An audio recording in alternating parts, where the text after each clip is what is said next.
Missio Dei, the mission of God.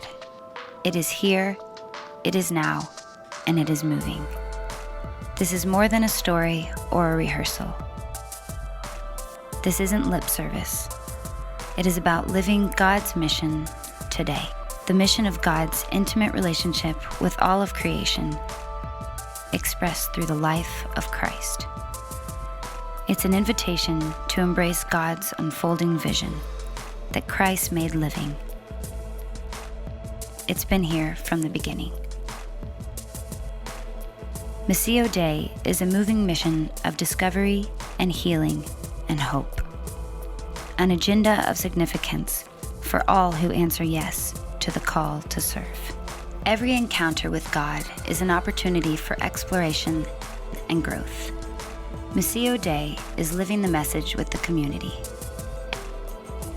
Every aspect of it, embracing the world around us, our home, work, neighborhood, church, school, park, street corner, grocery store, phone call, bus ride, everything. The hope of wholeness is a promise, but we must look outside our doors. God is outward moving. It is expanding, growing, and connecting. In a separated world, that constant relational impulse of Christ's mission creates connectedness and hope. Missio Dei. God's love is enduring and persistent, drawing us together through the Holy Spirit. Through the living body of Christ, we become one. Missio Dei. God's vision, Christ's mission. The Word must become flesh.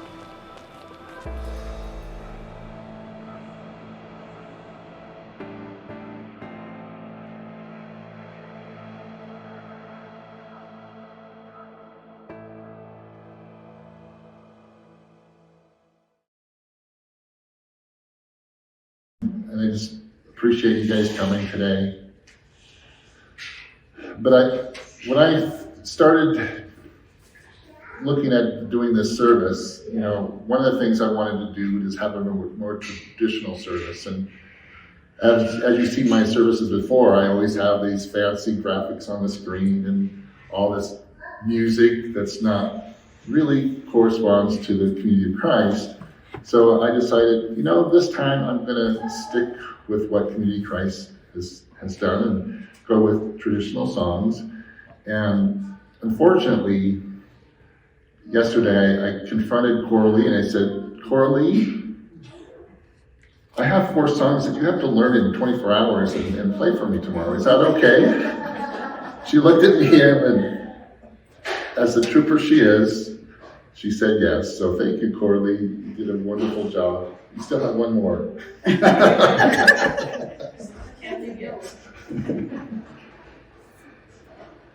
So as you've seen, there was a video, Missio Dei, and that's something I came across when I was doing preparation of the service that I thought that was pretty interesting.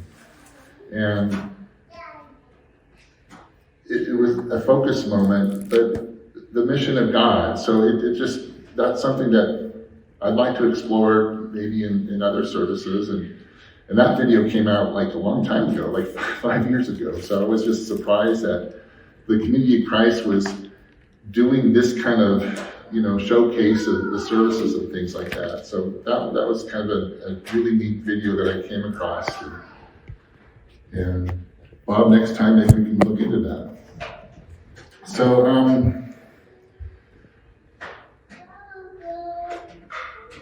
the spoken word today is about Luke 20, chapter 20, verse 27 and 38. And when I looked at this passage, which is entitled The Resurrection and Marriage, it kind of threw me for a loop. It's like you read the passage and you're like, what? You go a little bit more and it's so complex and full of words and things. It's like, how am I going to understand this? And how am I going to somehow relay a message that's important to the congregation? So I'm going to go ahead and try that today. So this starts out where the Sadducees come to Jesus with a question. And as you've seen in their kids' moment, they're not all forthright about, asking the question. But first I'm going to give a timeout and I'm going to talk about who are the Sadducees. Well, during this period of time, there were 5 major Jewish religion sects, or denominations, as we call them today. The Pharisees, the Scribes, the Essenes, the Zealots, and the Sadducees. The Pharisees were kind of like the blue-collar Jews. They believed in the whole entire Hebrew Bible. They believed in the wisdom literature and the oral tradition, all the prophets, and they also, most importantly, they believed in life after death. Now there's another one, the Scribes, which I talked about. This was the only fraction or sect or denomination that actually survived throughout the whole Hebrew nation. Luckily so, because they wrote all the books. So if they were gone, I don't think we would have had any Hebrew Bible, right? And then the Essenes, they emerged out of disgust, thinking that this group probably died pretty soon. And then there's the Zealots. They were Jewish religion sect sought to incite the Jewish people to rebel against the Roman Empire. And as you know, that they were, during this time period, Rome had dominated the region and such. So they wanted to expel Rome from the Holy Land by a force of arms. And then we get to the Sadducees, which they asked Jesus the question. They were kind of like the purists of the faction or the denomination. They only believed in the first 5 books, which is the Torah: Genesis, Exodus, Leviticus, Numbers, and Deuteronomy. They didn't believe in life after death because there was no reference in the Torah about it. But guess what? That is where Jesus outwits them all. The Sadducees asked Jesus this question.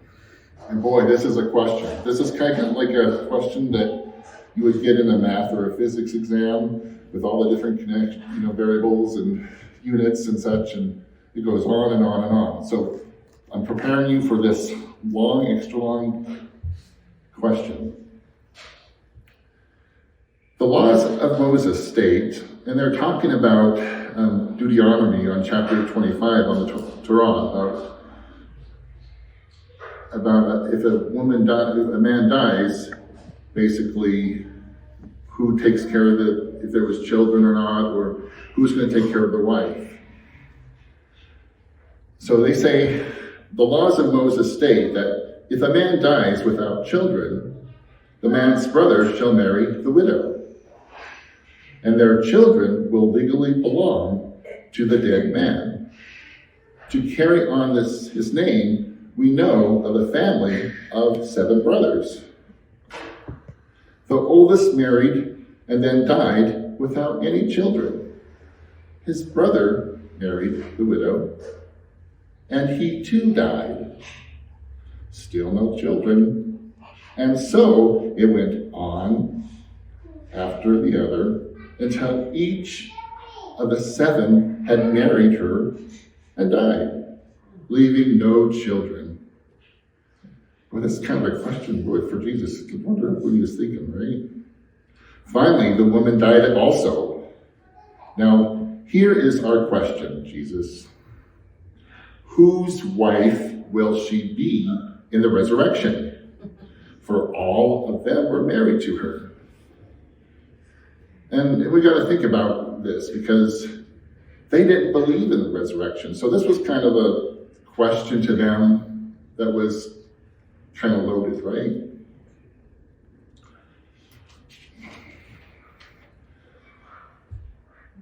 So the Sadducees was asking a loaded question. They already knew the answer, right? They were trying to trick Jesus. So was it really a question? No, I don't think so. The Sadducees were trying to just make their own point of view. They were pushing their own agenda. They were doing their best to discredit Jesus. They wanted their beliefs to be more important than what he was trying to teach the people. So Jesus had basically two responses back. And I'm going to skip over the first one, and let's look at the second part of Jesus' answer. And then we'll go and talk about the initial statement that he did later. So Jesus says, "But as to your real question, whether or not there is a resurrection, why, when the writings of Moses himself prove this? For when he describes how God appears to him in the burning bush, he speaks of God as the God of Abraham, the God of Isaac, and the God of Jacob. To say that the Lord is some person's God means the person is alive, not dead. So from God's point of view, all men are living." So I puzzled over that response from Jesus. What is he trying to say? So what is Jesus really trying to say here? Well, Jesus points out that the Hebrew Bible is saying, "I am the God of Abraham." What does that mean? Remember, Jesus is under their most authoritative reference to prove his point. He's using their reference. He's using the Torah to prove his point to them. And he says, he is quoting the Torah. He is using the same books which the Sadducees quoted from. What is he saying when he quotes, "I am the God of Abraham"? Notice the verb tense. It is in the present tense, right? Jesus points out the verb tense to the Sadducees. Abraham lived in the past, died like all human beings, but is still alive. God doesn't say, "I was the God of Abraham." No. But he says, "I am the God of Abraham." Abraham is just as alive as God is alive. Jesus proves that the Sadducees are wrong. The Torah implies that there's an afterlife with this statement. God is stating that even though Abraham, Isaac, and Jacob had died, they are living in the afterlife with him. So now let's go back to Jesus' initial statement, because he talks about the afterlife, and I believe this is the only part in the Bible that he references the afterlife in detail that he does, probably the most detailed. And Jesus replies, "Marriage is for people here on earth, but when those who are counted worthy of being raised from the dead get to heaven, they do not marry, and they never die again. In these respects, they are like angels and are sons of God, for they are raised up in new life from the dead." So in this short explanation of what Jesus says, he gives us a glimpse of afterlife. And what can we ascertain from this? Well, Jesus states that marriage is not how we conceive of it in our present life. So you can think about if your spouse passes away, right? How do you feel about going back into the afterlife and seeing that person again? What do you expect? Do you expect the exact same thing here? So you probably want to think about, I want the exact same I want here, on earth, but up in heaven. But do you really get that?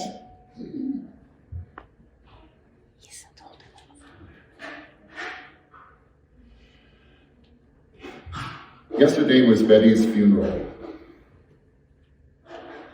And towards the end, during the closing prayer, Peggy had her own impression of heaven.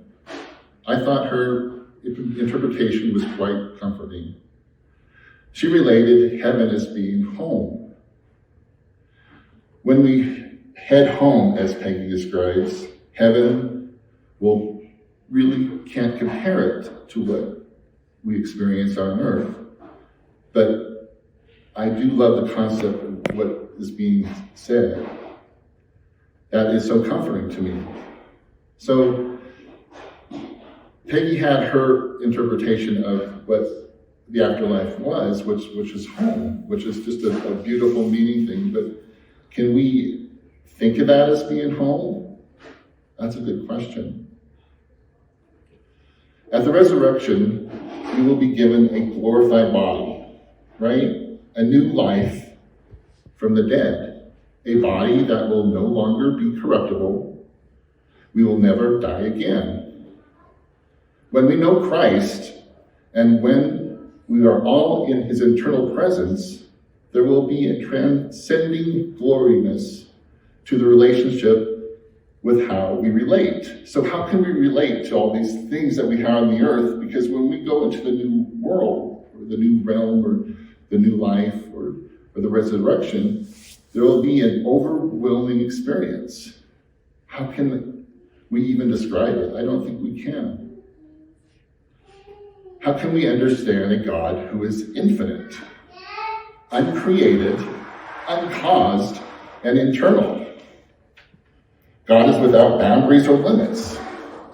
Every attribute of God is goodness, righteousness, graciousness, mercy, patience, love, power, faithfulness, kindness are all infinite and beyond measure. So wouldn't it be cool if you went up to God and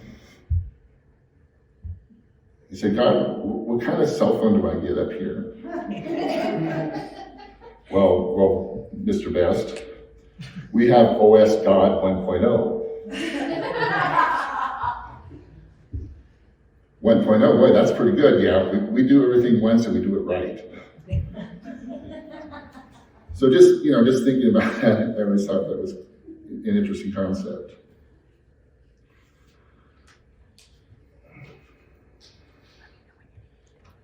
So God doesn't restore what we lost. Okay, so God doesn't restore what we lost in our past life. He gives us something greater and glorious that we have never experienced. All of us in the eternal realm will find that the greatest moments we have experienced in our past life begs in comparison for the greater blessing God will have in store for us in heaven. So let's summarize what we've learned from the scripture. Well, we learned about the 5 major Jewish religious sects, or denominations: the Pharisees, the scribes, the Essenes, the Zealots, and the Sadducees. That was kind of interesting. We learned it's not a good idea to ask loaded questions, as Amy pointed out with Children's Moment. It's not really a question, is it? It's just another means to make your own point of view. Are you pushing your own agenda? You're just discrediting that other person. We also learned that Jesus can outwit the best of any religious scholars. Jesus is so amazing. We learned through the 5 books of Moses that Abraham, Isaac, Jacob are living in the afterlife with God. In the short explanation, Jesus gives us his glimpse of the afterlife and what we can ascertain. Marriage is not what we conceive of it in our present life. When we head home, as Peggy describes heaven, we really can't compare it to what the experience on earth. But boy, that's a very comforting term that Peggy came up with, and I love her to death for saying that. But I do love the concept. At the resurrection, we shall be given a glorified body, a new form, a new life form of the dead. The body will no longer be corruptible, and we will never die again. When we know Jesus, and when we are all in his eternal presence, there will be a transcending gloriousness to the relationship of how we relate. This will be a new, overwhelming experience. How can we even describe it? How can we understand a God who is infinite, uncreated, uncaused, and eternal? God is without boundaries or limits. Every attribute of God, his goodness, righteousness, graciousness, mercy, patience, love, power, faithfulness, kindness, are all infinite and beyond measure. God doesn't restore what you lost in the past. He gives us something greater and glorious that we have never experienced.